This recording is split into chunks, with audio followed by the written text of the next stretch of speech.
નમસ્તે વિદ્યાર્થી મિત્રો, વિષય આસપાસ પ્રકરણ 11 સુનીતા અવકાશમાં. મિત્રો, આપણે વિડીયોના ભાગ 1ની અંદર સુનીતા વિલિયમ્સ તેમના વિશે જાણકારી મેળવી અને અવકાશ વિશે જાણકારી મેળવી. અને મિત્રો, આ જે પાઠની અંદર બે બાળકો પૃથ્વીના ગોળા જોઈને અવકાશ વિશેની વાતો કરી રહ્યા છે, ઉમંગ અને ખુશ્બુ. તો તેના દ્વારા આપણે જે અવકાશ યાત્રીઓ અવકાશમાં તેમના જે અનુભવો છે તેમની જાણકારી આપણે આ પાઠની અંદર મેળવી રહ્યા છે. તો આપણે આગળ જોઈએ. શું તે આશ્ચર્યજનક નથી?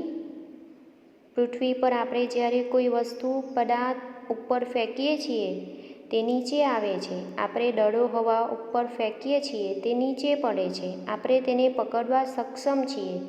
અવકાશયાનની જેમ પૃથ્વી પર આપણે આસપાસ હવામાં ઉડતા તરતા હોતા નથી. જ્યારે આપણે પીવા પાણીનો પ્યાલો કે ડોલ ભરીએ છીએ તે ત્યાં જ રહે છે.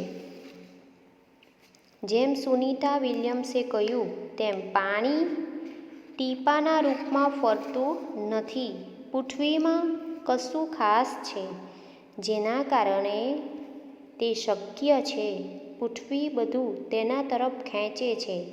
મિત્રો, આપણે વાત કરી ગુરુત્વાકર્ષણ બળ. ગુરુત્વાકર્ષણ બળ એ પૃથ્વી ઉપર લાગતું હોવાથી બધી વસ્તુઓ નીચે આવે છે અને જે તે સ્થળે તે તટસ્થ રહે છે. તો મિત્રો, આ ગુરુત્વાકર્ષણ બળ એટલે શું? તો પૃથ્વી પર આપણે રહીએ છીએ મિત્રો, આપણે પૃથ્વી ઉપર રહીએ છીએ. પૃથ્વી ઉપર વાતાવરણ છે જેના કારણે આપણે પૃથ્વી ઉપર રહીએ છીએ, બરાબર? તો પૃથ્વી દરેક પદાર્થને પોતાની તરફ આકર્ષે છે. આ આકર્ષણ બળને ગુરુત્વાકર્ષણ બળ કહે છે. પૃથ્વી ઉપર આપણે રહીએ છીએ અને પૃથ્વી એ દરેક જે પદાર્થ છે એને પોતાની તરફ ખેંચે છે, આકર્ષે છે. અને આ જે આકર્ષણ બળ છે એને જ ગુરુત્વાકર્ષણ બળ કહે છે. જે અવકાશમાં ગુરુત્વાકર્ષણ બળ નથી, જેના કારણે બધી વસ્તુઓ હવામાં ઉડતી રહે છે, તરતી રહે છે. સુનીતા વિલિયમ્સ પૃથ્વીની 360 કિલોમીટર ઉપર અવકાશયાનમાં ગઈ હતી. વિચારો તો કેટલું દૂર છે. તમે જ્યાં રહો છો ત્યાંથી 360 કિલોમીટર દૂર કયું શહેર કે નગર છે શોધી કાઢો. સુનીતા વિલિયમ્સ પૃથ્વીની આટલી બધી દૂર અવકાશમાં ગઈ હતી. હવે તમે કહી શકો કે સુનીતાના વાળ કેમ ઊભા રહ્યા હતા? તો મિત્રો, આપણે જોયું કે ગુરુત્વાકર્ષણ બળ લાગે છે. પૃથ્વી ઉપર ગુરુત્વાકર્ષણ બળ લાગે છે જેથી જે તે વસ્તુ એમની જગ્યાએ નીચે સ્થિર રહે છે. પરંતુ અવકાશમાં એ ગુરુત્વાકર્ષણ બળ લાગતું નથી. તો અવકાશમાં ગુરુત્વાકર્ષણ બળ શૂન્ય હોવાથી સુનીતાના જે વાળ છે એ અવકાશયાનમાં તરતા રહે છે જેથી તે ઊભા રહ્યા હતા. વિચારો, કોઈ પણ ધાર પરથી પાણી કેમ નીચે આવે છે? પર્વતો પરથી પણ નીચે આવે છે, ઉપર જતું નથી. તો એમાંથી પણ આ જ વસ્તુ આવે છે મિત્રો કે ધાર પરથી પાણી પૃથ્વીના ગુરુત્વાકર્ષણ બળના કારણે નીચે આવે છે. એવી જ રીતે પર્વતો પરથી પણ પાણી ગુરુત્વાકર્ષણ બળના કારણે ઉપરથી નીચે આવે છે, પરંતુ નીચેથી ઉપર જતો નથી. ચમત્કાર 1. એક નાનો કાગળ સિક્કો ખેંચે છે. એક નાનો કાગળ એ સિક્કો ખેંચે છે. કેવી રીતે? આપણે જોઈએ. 5 રૂપિયાનો સિક્કો લો અને કાગળના નાનો ટુકડો લો. કાગળ સિક્કાના 1/4 જેટલો હોવો જોઈએ. પહેલું એક હાથમાં સિક્કો પકડો અને બીજા હાથમાં કાગળ. બંનેને એક જ સમયે નીચે પડવા દો. શું થયું? તો એક હાથમાં સિક્કો પકડ્યો અને બીજા હાથમાં કાગળ, બંનેને એકસાથે નીચે પડવા દઈએ તો શું થશે મિત્રો? આ પ્રવૃત્તિ તમે ઘરે કરી શકો છો કે જે સિક્કો હોય એ નીચે જલ્દી પડી જતો હોય છે. હવે નાનો કાગળ સિક્કા પર મૂકો અને નીચે પડવા દો. આ વખતે શું થયું? તો આ વખતે સિક્કા અને કાગળ બંને સાથે નીચે પડ્યા હશે. આ પ્રમાણે તમે ઘરે પ્રવૃત્તિ કરી શકો છો. તો એમ બીજી પ્રવૃત્તિ પણ આ પ્રમાણે આપી છે. ઉંદર હાથીને ઉંચકે છે. આ રમત રમવા તમને એક નાનો પથ્થર, એક મોટો પથ્થર એટલે કે લીંબુ જેટલો, કાગળનો જાડો રોલ એટલે કે દોરાની ખાલી રીલ આવે તે પણ લઈ શકો. કાગળનો જાડો રોલ લેવાનો છે, પણ એ રોલની જગ્યાએ તમે દોરી, જે આપણી રીલ આવે કપડાં સીવવા માટે જે રીલ વપરાય છે, બરાબર, એ રીલની ખાલી રીલ થઈ ગયેલી હોય, દોરો બધો નીકળી ગયો હોય, ખલાસ થઈ ગયો હોય અને ખાલી જે રીલ હોય છે ગોળ હોય ને, તો એ પણ લઈ શકો છો. અને કાગળના બનેલા ઉંદર અને હાથી જોઈએ. કાગળના ઉંદર અને હાથી લેવાના છે બનેલા. 2 ફૂટ લાંબી દોરી બાંધો, એક છેડે નાનો પથ્થર બાંધો, પથ્થર સાથે ઉંદર ચોંટાડો અથવા બાંધો. દોરીને કાગળના બનેલા રોલમાંથી પસાર કરો. બીજા છેડે મોટો પથ્થર બાંધો અને હાથી ચોંટાડો. એક બાજુ નાનો પથ્થર બાંધવાનો છે, એમાં શું ચોંટાડવાનું છે? ઉંદરને. અને બીજા છેડે શું બાંધવાનું છે? મોટો પથ્થર. અને તે મોટો પથ્થર ઉપર હાથીને ચોંટાડવા, હાથીનું જે ચિત્ર છે, બરાબર, એ લગાડવાનું છે. કાગળનો રોલ તમારા હાથમાં પકડો અને નાનો પથ્થર ફેરવવા તમારો હાથ ફેરવો. કાગળનો જે રોલ જે છે એ તમારા હાથમાં પકડવાનો છે અને નાનો પથ્થરને આપણે ફેરવવા માટે હાથ તમારો ફેરવવાનો છે. શું થાય છે જુઓ, કોણ કોને ખેંચે છે? તમને આશ્ચર્ય થશે, ઉંદર હાથીને ઉંચકે છે. આ ચમત્કાર કેવી રીતે થયો? તો ઉપર તમે જે ચકરડીયા જે ફરે છે એ તમે જોઈ શકો છો, બરાબર. તો એ ફેરવવાથી એનું જે છે એ ખેંચાશે, જેના કારણે ઉંદર હાથીને ખેંચશે. એવું તમે એક રમત દ્વારા, આ પ્રવૃત્તિ દ્વારા જોઈ શકશો. એ પ્રવૃત્તિ તમે ઘરે કરશો. હકીકતમાં સરહદો ક્યાં છે? સોનીતાએ અવકાશયાનમાંથી પૃથ્વી વિશે પોતાના અવલોકનનું વર્ણન કર્યું. પૃથ્વી કેટલી સુંદર અને આશ્ચર્યકારક લાગે છે. અમે તેને અવકાશયાનની બારીમાંથી કલાકો સુધી જોઈ શકતા હતા. અમે પૃથ્વીનો ગોળ આકાર જોઈ શકતા હતા. મિત્રો, સુનીતા વિલિયમ્સ કહે છે કે અમે અવકાશયાનની બારીમાંથી પૃથ્વીને કલાકો સુધી જોઈ. એ પૃથ્વી એ કેટલી સુંદર અને આશ્ચર્યકારક લાગે છે. જ્યારે સુનીતા વિલિયમ્સ અવકાશમાં હતા, અવકાશયાનની અંદર હતા, ત્યારે અવકાશયાનની બારીમાંથી એ આપણી પૃથ્વીને જોઈએ છે. ત્યારે કહે છે કે એ પૃથ્વી કેટલી સુંદર અને આશ્ચર્યકારક લાગે છે, એવું કહે છે. અમે કલાકો સુધી તેમને જોઈ રહ્યા હતા, કહે છે. પૃથ્વીનો ગોળ આકાર જોઈ શકતા હતા. પૃથ્વીના આ ફોટોગ્રાફને જુઓ, જે અવકાશયાનમાંથી લીધો છે. જુઓ મિત્રો, આ જે પૃથ્વીનો ફોટોગ્રાફ છે, આ પૃથ્વી આવી દેખાય છે. તે ફોટોગ્રાફ જ્યારે તેઓ અવકાશમાં હતા ત્યારે આ ફોટો લીધો હતો.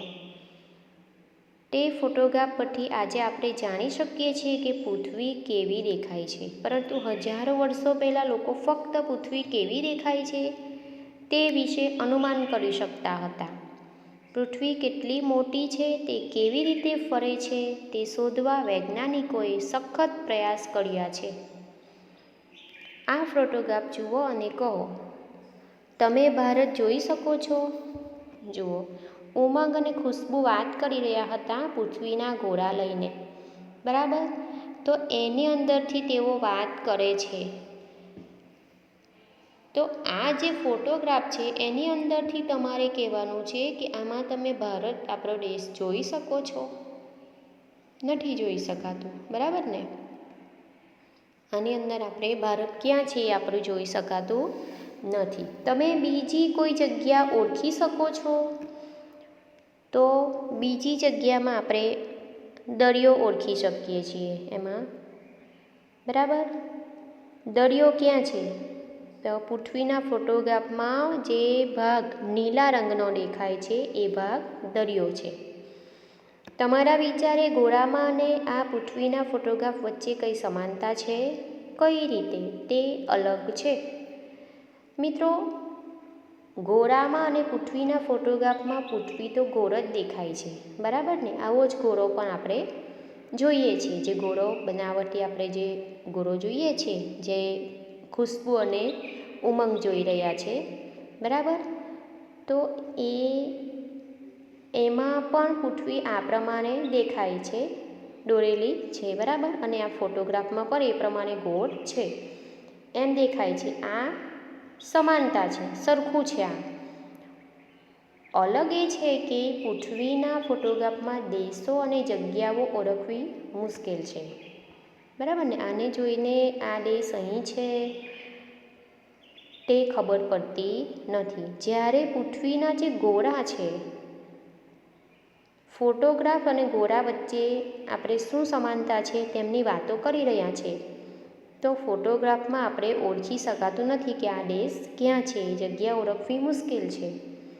જ્યારે પૃથ્વીના ગોળામાં દેશોની સરહદો દર્શાવી હોવાથી સરળતાથી ઓળખી શકાય છે. પૃથ્વીના ગોળામાં સરહદો જે તે દેશોના નામ આપ્યા હોય છે, બધું લખ્યું હોય છે, જેના કારણે આપણે ઓળખી શકતા હોય છે. સરહદો આપી હોય છે, જેના કારણે આપણે ઓળખી શકીએ છીએ. સુનીતા જ્યારે અવકાશમાંથી પૃથ્વીને જોતી હતી ત્યારે તે પાકિસ્તાન, નેપાળ અને મ્યાનમારને અલગથી ઓળખી શકી હશે? શું લાગે છે મિત્રો તમને કે સુનીતા જ્યારે આ પૃથ્વીને અવકાશમાંથી જોતી હશે ત્યારે તેમણે અલગ જે દેશ છે તેમને ઓળખી શકી હશે? ના ઓળખી શકાય. સુનીતા અવકાશમાંથી પૃથ્વીને જોતી હતી ત્યારે તે પાકિસ્તાન, નેપાળ કે મ્યાનમારને અલગથી ઓળખી શકી નહીં હોય, કારણ કે અવકાશમાંથી પૃથ્વી પરના દેશોની જમીન સળંગ દેખાય છે, પરંતુ તે જમીન કયા દેશની છે તેની જાણી શકાતું નથી. તમારી શાળામાં પૃથ્વીનો ગોળો જુઓ અને કહો, તમે ભારત શોધી શકો છો? તો હા મિત્રો, પૃથ્વીના ગોળાની અંદર આપણે ભારત શોધી શકીએ છીએ, બરાબર ને? તમે ક્યાં ક્યાં દરિયો જોઈ શકો છો?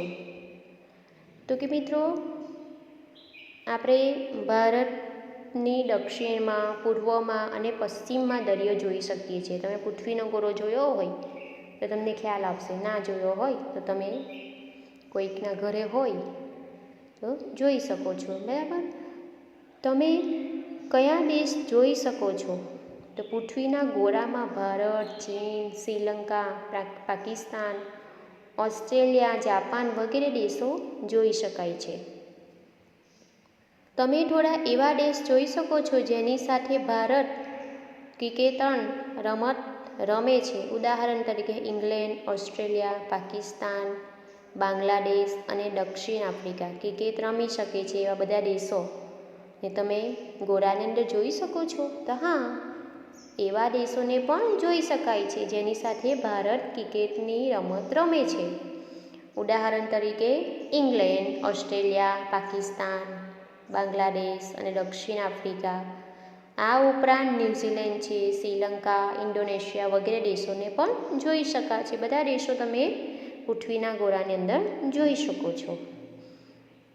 તમે પૃથ્વીના ગોળા પર બીજું શું જોઈ શકો છો? તો પૃથ્વીના ગોળા પર વિવિધ ખંડો અને દેશો, સમુદ્રો, ધ્રુવ પ્રદેશો, અક્ષાંશ અને રેખાંશ વગેરે જોઈ શકાય છે મિત્રો.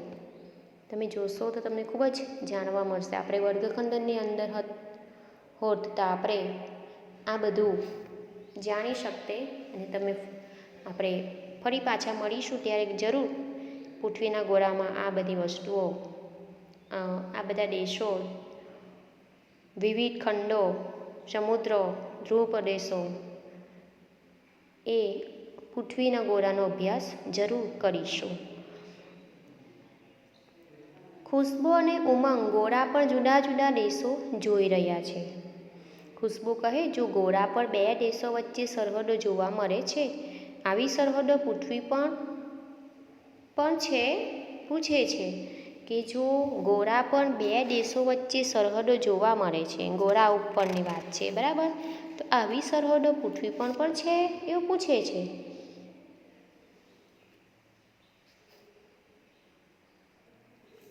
ઉમંગ કહે છે, હોવી જ જોઈએ. આ પુસ્તકમાં ભારતના નકશામાં પણ સરહદો છે.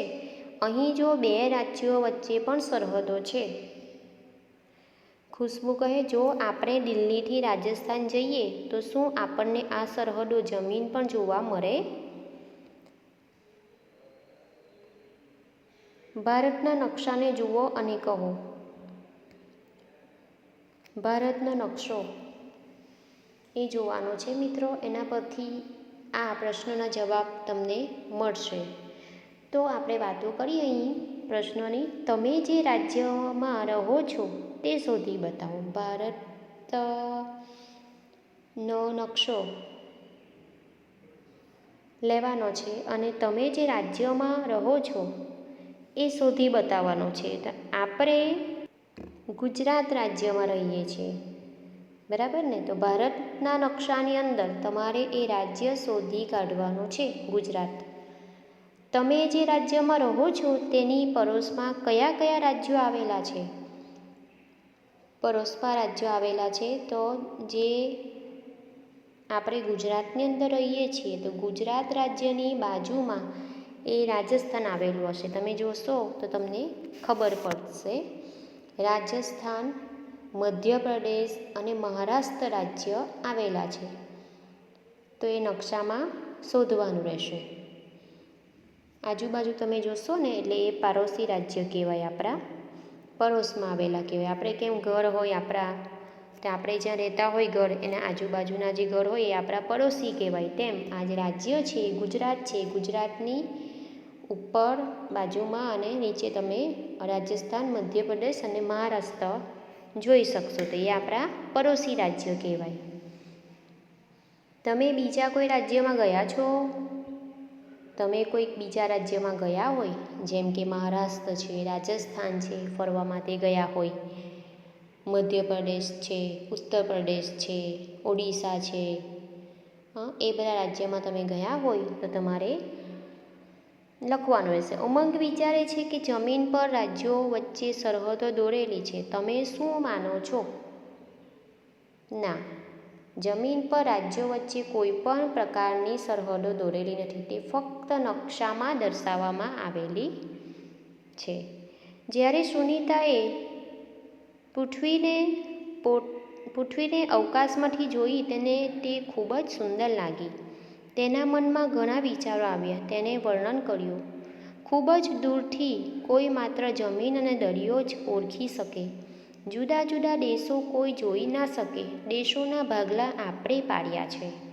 નકશામાં સરહદો આપણે બનાવી છે. તે આપણા મગજમાં છે. મારી ઈચ્છા છે કે આપણે બધાએ તેના વિશે વિચારવું જોઈએ. હકીકતમાં સરહદો ક્યાં છે?